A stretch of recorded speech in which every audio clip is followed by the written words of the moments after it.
Shalom, selamat bertemu para ibu, wanita Kristen, kaum perempuan yang diberkati Tuhan. Perkenalkan, nama saya Ari Cahyani, saya perwakilan dari Seksi Pelayanan Perempuan GKI Penarung. Pada kesempatan ini, perkenankan saya untuk bercerita tentang bagaimana pengalaman saya dan suami saya, Dodi Irawan Umbing, dalam mendidik dan membimbing anak-anak kami di masa pandemi COVID-19.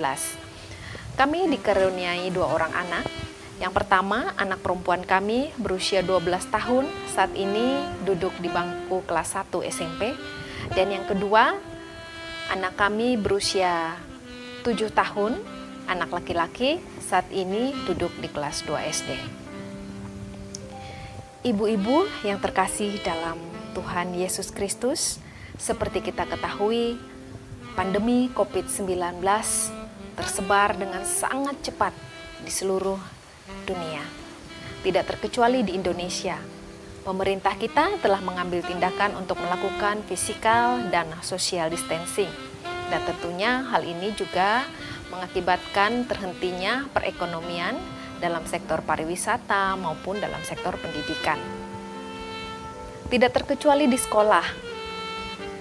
Pihak pendidikan, guru, dan siswa beradaptasi dengan kebiasaan yang baru. Agar proses pendidikan tetap berjalan di masa pandemi ini, maka dilakukan pembelajaran dari rumah. Dan tentu saja yang memegang peranan pada saat pembelajaran untuk mendampingi siswa di rumah adalah orang tua. Dalam mendidik anak, hal utama yang kami tanamkan adalah nilai-nilai kerohanian. Meskipun keadaan saat ini tidak memungkinkan mereka untuk berangkat ke sekolah minggu, kami tetap beribadah di rumah, juga mengikuti ibadah online. Setiap hari kami juga selalu meluangkan waktu untuk menceritakan firman Tuhan kepada anak-anak kami.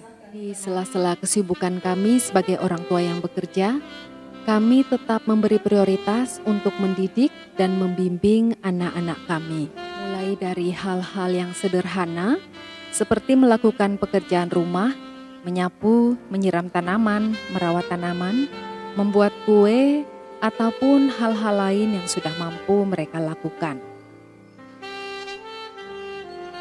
Kami juga melakukan latihan-latihan untuk mengembangkan potensi anak, misalnya bermain musik ataupun bernyanyi. Kami harapkan potensi mereka tetap terasa, walaupun tidak beraktivitas di luar rumah.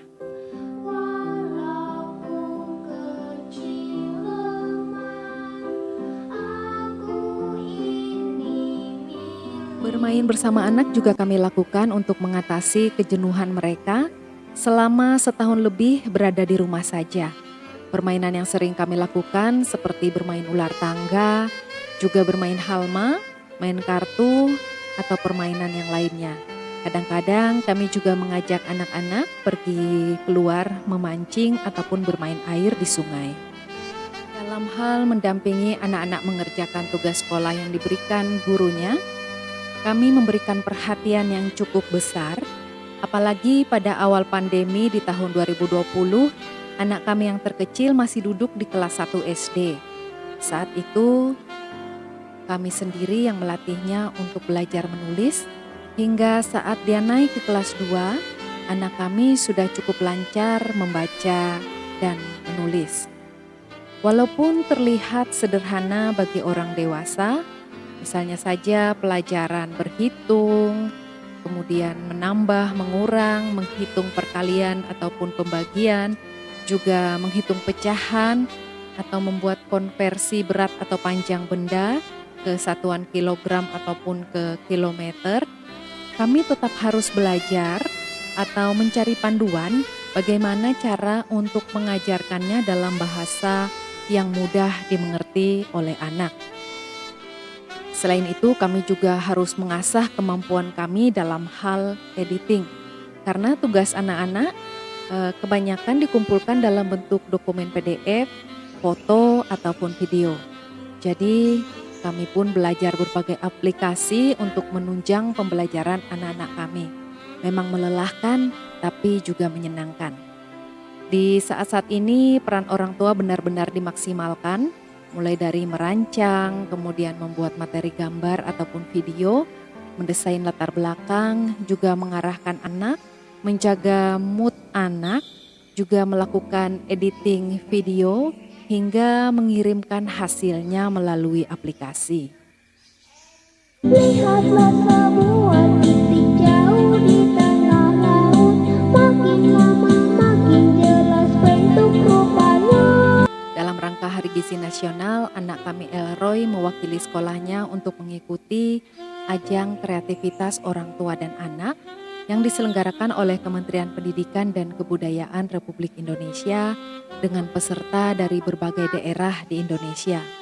Lomba membuat video dengan tema makanan sehat untuk anak usia sekolah dasar dengan menggunakan bahan pangan lokal. Kami sekeluarga terus meningkatkan kemampuan kami dalam membuat video tersebut. Saat hasil lomba diumumkan, puji Tuhan, anak kami meraih predikat terbaik 3 di tingkat nasional.